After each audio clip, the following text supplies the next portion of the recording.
I think we're recording. Hi, this is the April 9th SIG Cloud Provider Extraction Working Group meeting.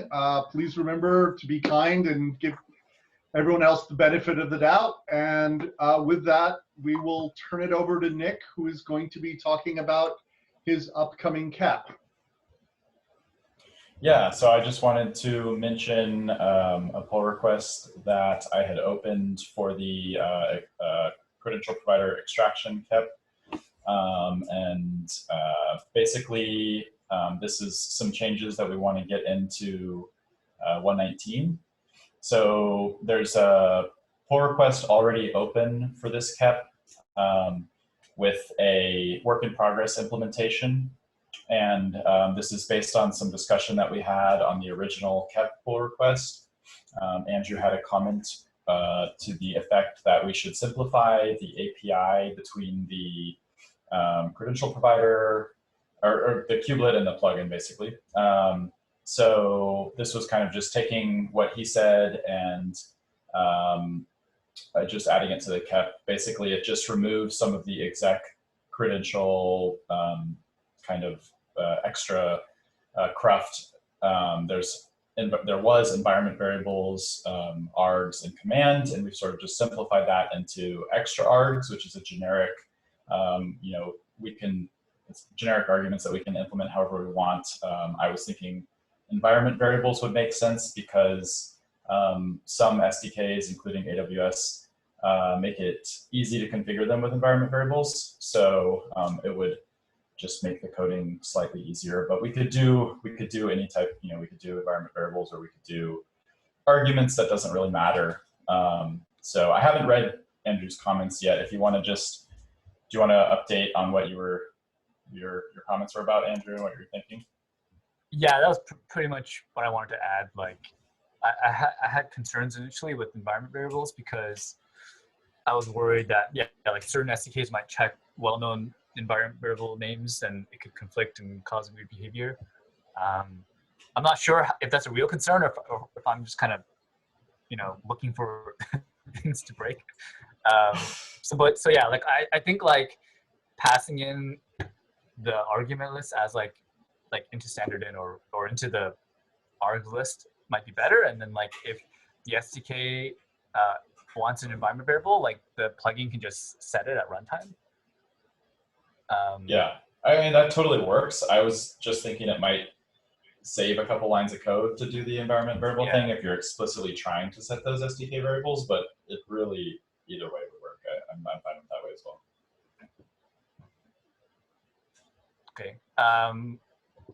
Kendall or Walter, do you have opinions on this change?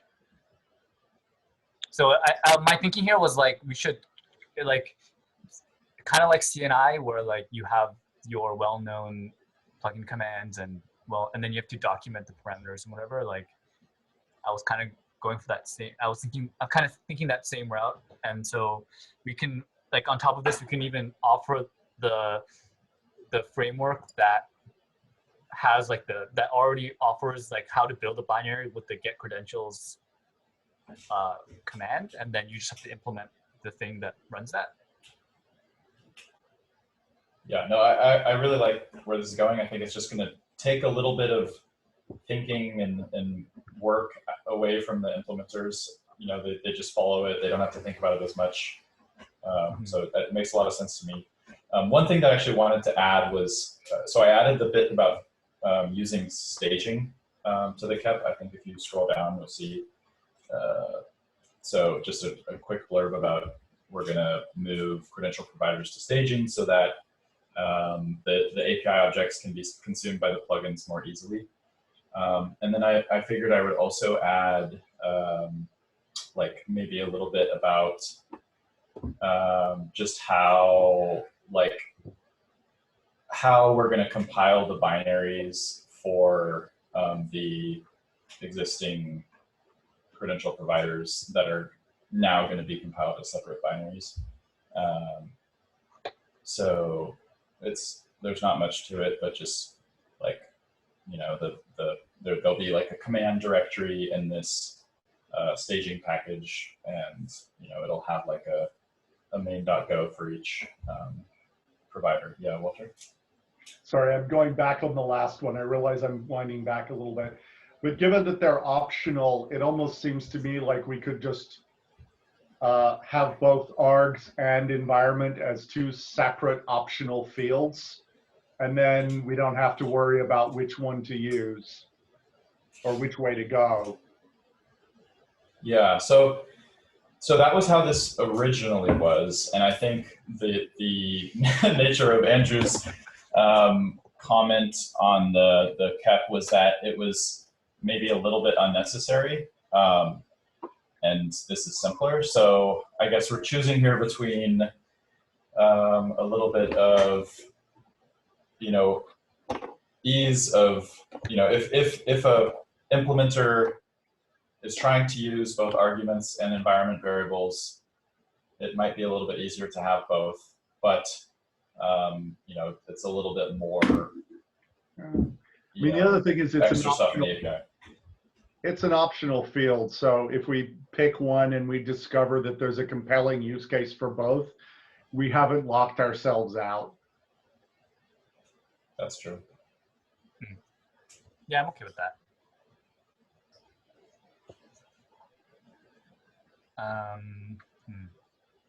Okay, so do we think that the image registry name should also go, or the, like, whatever we match the image against, the original image, like, should that get passed into the, as like a standardized argument, or no?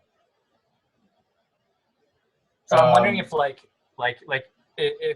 if there's something in the actual like image URL that would be important information that the provider. Yes, no, so one thing to point out is that this is just for executing the binary, which generally isn't going to need any arguments, but the actual data, like, which is just the image URL string, is actually passed by a standard in, right? As if you're piping it to the binary. Right. Thinking in a shell sort of way. It's yeah. So we have standard in and standard out open on that credential process, and that's how we actually transmit the data that we care about. This is more of just like if you want to configure something about, I don't know what region you're running in, or just something that can be kind of static and just, you know, is passed to the binary as you execute it. But that would be very specific to the cloud provider and the implementation of the binary. Right. And so it was the request response types that are marshaled into JSON that we pass in, right?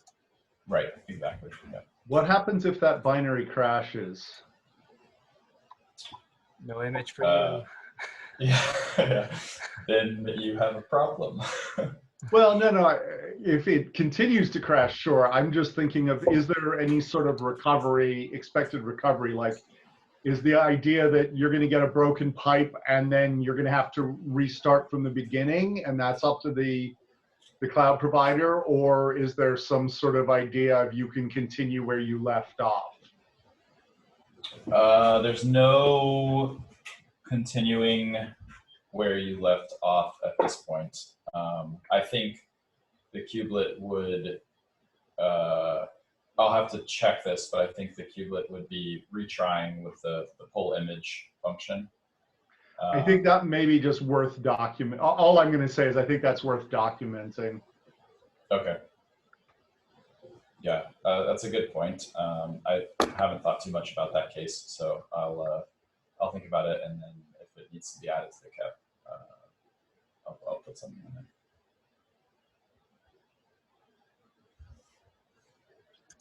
Cool, sounds good.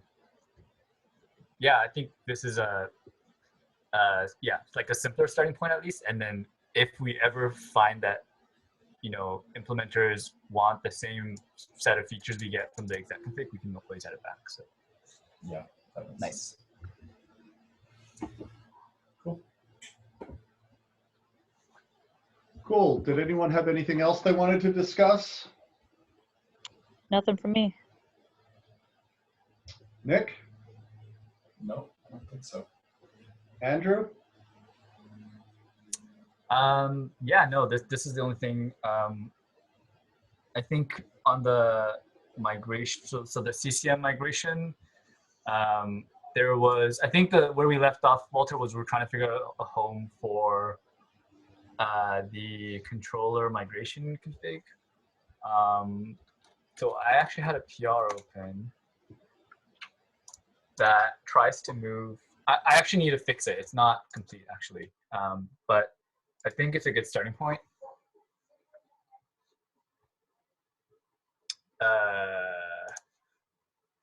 I'm trying to find like better homes for the generic controller manager and the kubecloud controller manager, and then wherever the generic controller manager configuration lands, I might just put the controller migration configuration there.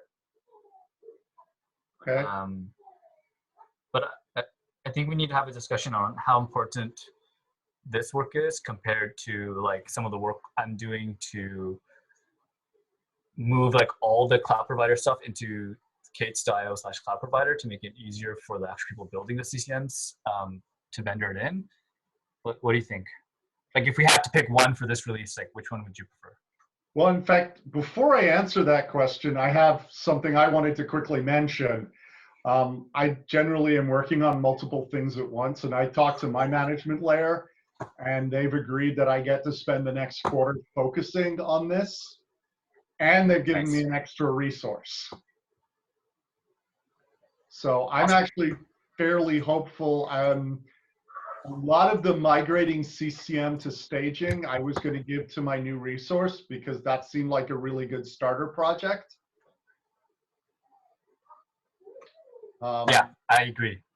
So I would actually suggest that we leave that to them, and that I was going to look at some of the ways to make the CCM easier to consume. And if you need some help here, I'm happy to kick down and help on some of what you're doing here. Nice. Yeah, that'd be great. I think, so when I spoke with Jordan about this like very shortly, he actually said to copy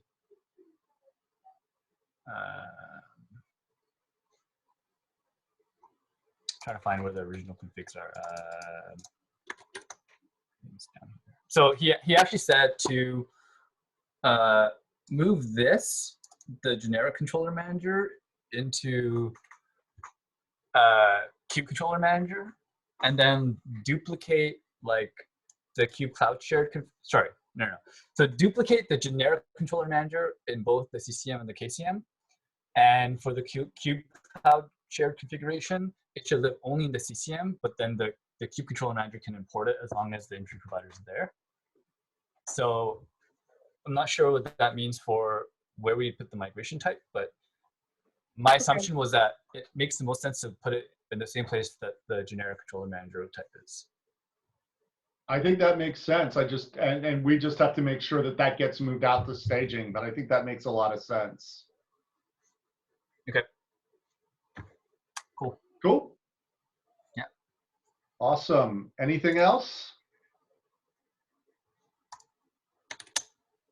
All right, stopping recording.